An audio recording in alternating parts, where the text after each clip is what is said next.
Indian Airlines की history में ये शायद सबसे डेडलीस्ट प्लेन क्रैश माना जाता है और अब इंडियन सिविल एविएशन के इतिहास का पांचवा सबसे डेडलीस्ट प्लेन क्रैश।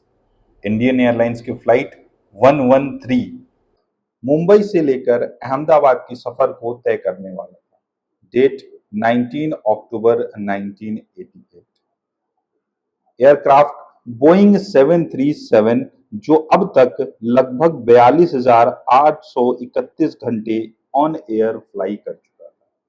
इसने सक्सेसफुली 47,000 टाइम प्लस लैंडिंग्स भी की थी। 19 अक्टूबर 1988 को यह फ्लाइट बॉम्बे से 5:45 आवर्स पे शेड्यूल थी, लेकिन एक पैसेंजर के लेट होने के कारण फ्लाइट टेक ऑफ में 20 मिनट की देरी होती है। फाइनली यह फ्लाइट बॉम्बे से 6:05 एम पर टेक ऑफ करती है और 6:20 एम पर फ्लाइट के क्रू ने अहमदाबाद एटीसी को कांटेक्ट किया और डिसेंट की परमिशन मांगी। उस समय अहमदाबाद एटीसी ने 5:40 एम तक के अवेलेबल मिटार यानी meteorological aerodrome report weather report साझा किया और कम विजिबिलिटी होने के कारण फिर से रिपोर्ट करने के लिए कहा जब फ्लाइट अहमदाबाद से 520 मीटर दूर यानी 1700 फीट की दूरी पर हो। फाइनली क्रू ने पायलट ने रनवे 23 पर लोकलाइजर डीएमई अप्रोच लेने का डिसीजन लिया। फ्लाइट 6:47 एम पर अहमदाबाद के ओवरहेड थी। पायलट ने पहले फ्लाइट को आउटबाउंड और वापस मोड़ के अहमदाबाद के इनबाउंड लेके आते हैं। उस समय समय हो रहा था सुबह के 6:50 एम 6:50 एम और इस एयर इंडिया के फ्लाइट 113 से मिलने वाली ये लास्ट ट्रांसमिशन थी।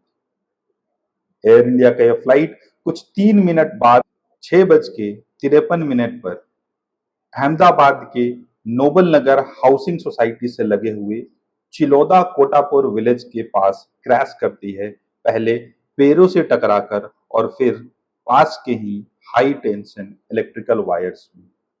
क्रैश साइट रनवे से कुछ 2.5 किलोमीटर दूर यानी 2.54 किलोमीटर की दूरी पे। ध्यान देने वाली बात यह है कि इस हादसे से पहले अहमदाबाद एयरपोर्ट को कई सारे नोटैम यानी नोटिस टू एयरमैन जारी किया जा चुका था।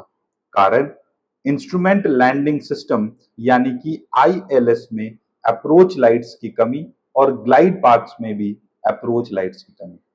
हालांकि इन कमियों के बावजूद भी एयरपोर्ट पे मौजूद लैंडिंग इंफ्रास्ट्रक्चर एक सेफ लैंडिंग के लिए सफिशिएंट था।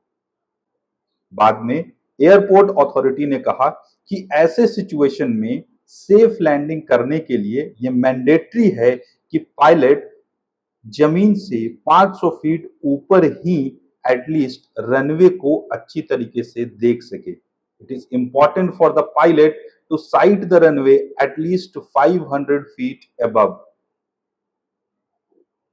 और अगर पायलट को 500 फीट ऊपर रनवे दिखाई नहीं देता है तो वैसे समय पायलट को लैंडिंग अटेम्प्ट नहीं करनी चाहिए।